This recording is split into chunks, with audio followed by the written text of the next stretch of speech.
So you had been seeing your therapist for, I guess, about a year, and you were saying like you were starting to feel better at that point. Tell us about the widow whore talk. Oh no, are we that really you had with your therapist? Oh yes, we are going there. So what's the widow, whatever you want to call it?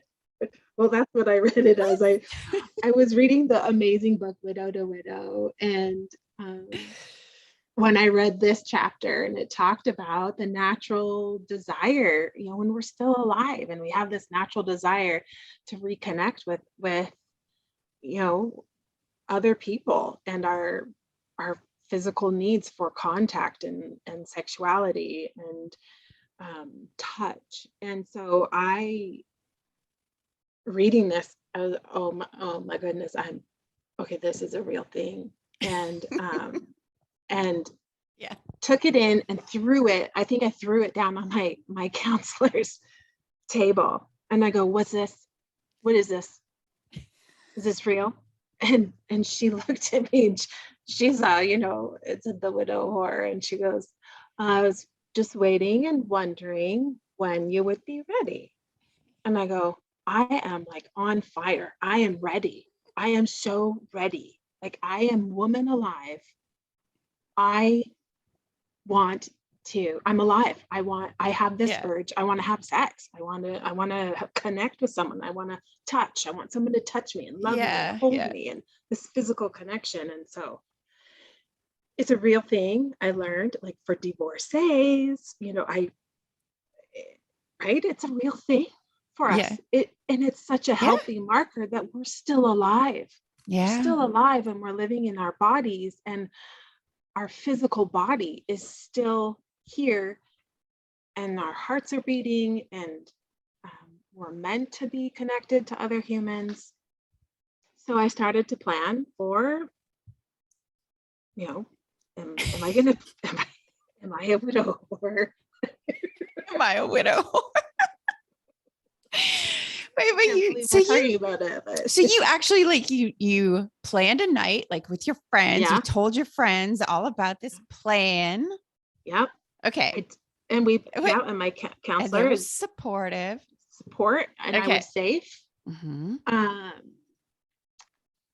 even went to my OBGYN, who knew me, and said, I told her, and she said, okay, well, let's make sure you're safe, you're protected, and I go, well, how does it work? And she goes, what do you mean, how does it work? And I said, I've been married to the same person since I was 17. I've been with them. Like, what do you mean? She goes, well, you've had 2 kids. So it works the same way as the 2 times you had those 2 kids.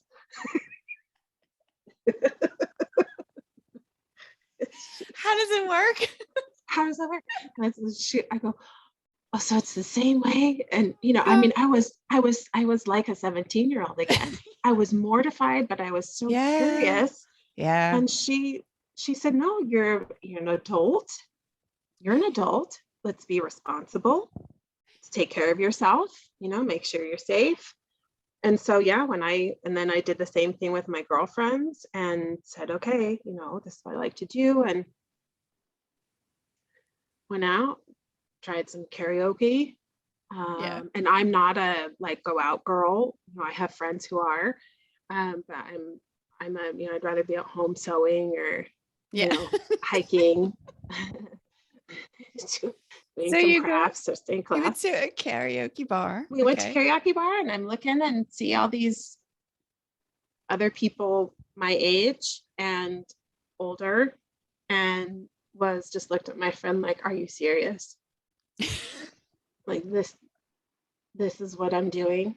This is what I got. This is what my life is. This is my life. This is it. And she goes, well, we had to start you kind of at the bottom. You got to lower your expectations. I was like, okay, well, now I don't have any. Now I'm done.